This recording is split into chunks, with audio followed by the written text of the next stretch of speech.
What you people have to realize is that despite having these rights, very few people exercise them. And it is that type of apathy that corrodes our country from within. Hello and welcome to episode 4 of Back in My Day, the first episode of 2025. This week we are going to be looking at the 1995 movie from John Singleton called Higher Learning. Trigger warning in advance, this film does cover some pretty dark themes and some controversial languages used, including a shooting, so just be aware of that before you even dive into this episode. Welcome to the real world. Higher Learning is a 1995 drama written and directed by John Singleton, him of Boys in the Hood fame, and explores the lives of students at a fictional Columbus University as they arrive on site. The film focuses on 3 freshmen, Malik Williams, played by Omar Epps, who's a black track star, Kirsten Connor, who is played by Kirsty Swanson, a white woman from a sheltered background in LA. And we have Remy, who's played by Michael Rappaport, who's a socially isolated white student. And as they interact with a diverse student body, it really brings to light the challenges that they face related to race, identity, and their personal beliefs. See, I'm smart enough to know it's not my game to play. Just a pawn like everybody else. Used intelligently, a pawn can create a checkmate, Mr. Williams, or become a very powerful player himself. So the central conflict of the movie is as the students try to find their identities and their places within the university in a socially and racially charged environment. Tensions escalate as the different ideologies sort of clash and come together, leading to personal crisis and, of course, campus-wide confrontations. I don't want to talk to you. Look, I don't need to talk to you. Don't you know I came from the Massachusetts world? Come on, you ain't nothing, man. You don't tell me what. Get the fuck off, you crazy motherfucker! Released in January 1995, the film opened. It was the highest grossing new film of January 1995. It was the 4th highest grossing film in the month of January. While it didn't really reach the UK until September, it made the rest of the rounds in Europe through April. It didn't actually make a massive impact elsewhere in the world, but it did do relatively well. I think it finished with about nearly 50 million worth of gross in the US, which isn't bad for a film released in January, because we know traditionally that is a bad month to launch a movie, unless you're looking at a sort of Oscar acclaim. Speaking of acclaim, the film never received the same acclaim as Boys in the Hood, although it does tackle some of the same issues. What Singleton tends to do with this one is take them out of the hood, though, and sort of the racial issues involved in a larger world, and we really get to see a little bit more of a sort of a world-building experience from Singleton in this movie. Guess I never thought about that, man. The film obviously follows the 3 main characters. Probably one of the biggest issues with the film is the introduction of so many side characters, and how Singleton tries to sort of tie all of these characters into the same film and into the narrative. Sometimes you feel like he's going a little bit too far trying to bring these side characters in. What I will say is it starts slow, takes a while to get into, I found, but actually the tension builds really well, and if you can survive that first hour, the second hour is absolutely fantastic. It really builds to it and highlights some really, really good things. The film also has some really good technical details. It's cleverly, the way it's edited in certain scenes. I'm thinking particularly about Kirsten Connor's love scene, or love scenes, should I say. They edited the 2 together really, really well to show the sort of complex nature of her exploring her sexuality. And I think that's something that really stands out from the film. While race is high on the agenda of the film, it does a good job of capturing the feelings at home and figuring out from what my memories were anyway, what it was like when you first head off to university and you're exploring this new life and you don't really have an oversight and somebody to oversee what you're doing. And I think what it does a really, really good job of is it shows Remy's journey to extremism really, really cleverly.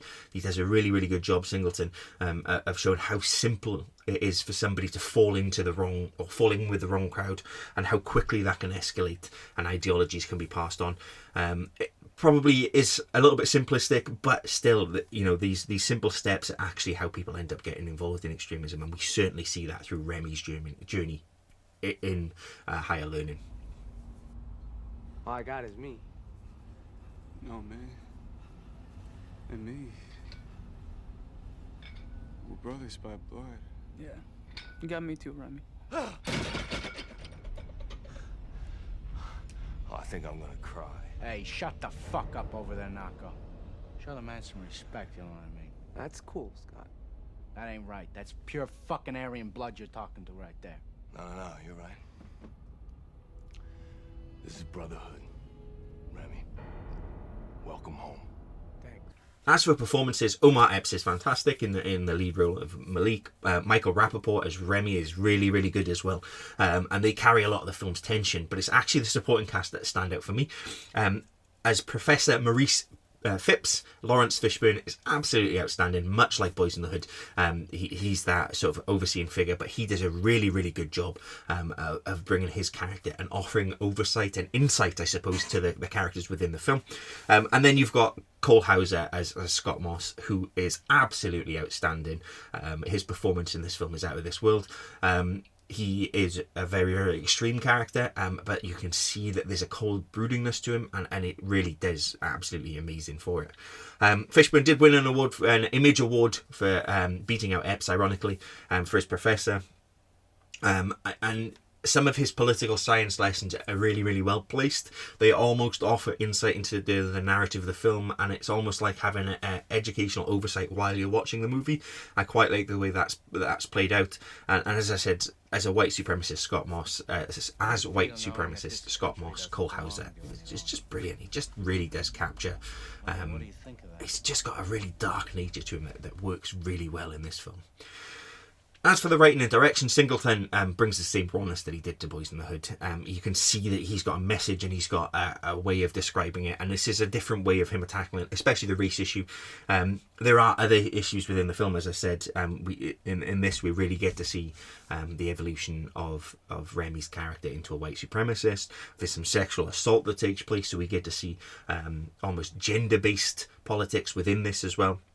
It's very, very done, but it's done differently to Boys in the Hood. It's done in a world where, for want of a better phrase, middle-class America can understand and view it from their perspective. With Boys in the Hood, they always felt like they were watching something from afar, whereas, white middle-class America can probably understand a little bit more from Higher Learning than it would have from Boys in the Hood. It would have felt more personal to them or more in touch with them.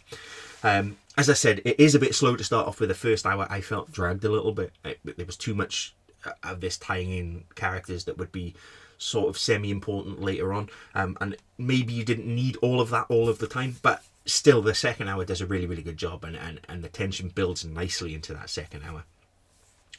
While the performances are really good and the standouts I've mentioned before, some of the scenes still feel a bit forced. There's an excellent scene with Michael Rappaport as Remy where he loses it, and it really becomes a racially charged environment, and it's a great scene. But unfortunately, directly after that scene, you get this almost comical scene that feels out of place where Malik is running down the hallway and almost stops mid-run and hits the wall in anger and then keeps running, and I feel like that probably just pulls you out a little bit. There's also a big fight scene where you see obviously the black students on campus meet with the neo-Nazis, and while it builds and there's a really good tension to it and you think this is good, there's some really, really good use of Western techniques. We get the eyes, we get the focus. You feel like it's building up almost like a traditional Western. And then the actual fight scene gets almost a little bit comical. In particular, there's a part with Busta Rhymes where he sort of hulks out and you just think there's just no need for you to have done that, to have put that in there. Overall, Higher Learning ends a very good film. It will lose people in the first hour, I get that, but its characters come from across the spectrum. It hints at Singleton's past. It uses Columbia University as a microcosm of America, and it does it really simplistically, but it's effective. It brings some of the troubles of the time to the forefront, and ironically, watching this film 30 years later, which is the whole point of this podcast, is bringing films from 30 years ago and having a look at how they fit in today's world. It's infuriatingly accurate from the microcosm that is America at the moment and from the social issues that we face. And probably the most infuriating thing that I got out of the film was they were 30 years later, and any progress that was made in the early part of the 21st century has regressed because of our political leaders at this moment in time. As I said, it's shocking that a film that turns 30 this week is about as good at representing society now as it was then. Higher Learning is available to watch on all streaming services. You'll have to pay to rent it, but if you are looking for something to watch this weekend and you don't want to watch some of the new modern fare, the modern blockbusters that are out there, Higher Learning is available to watch. It is out there right now. Welcome to the real world, or as it states in your schedule of courses, Political Science 101. I am your... Don't forget to give us a like and follow. If you are watching this on YouTube, fantastic. If you're watching this on any of the other sites, please feel free to jump across onto the YouTube channel and watch the longer version of this.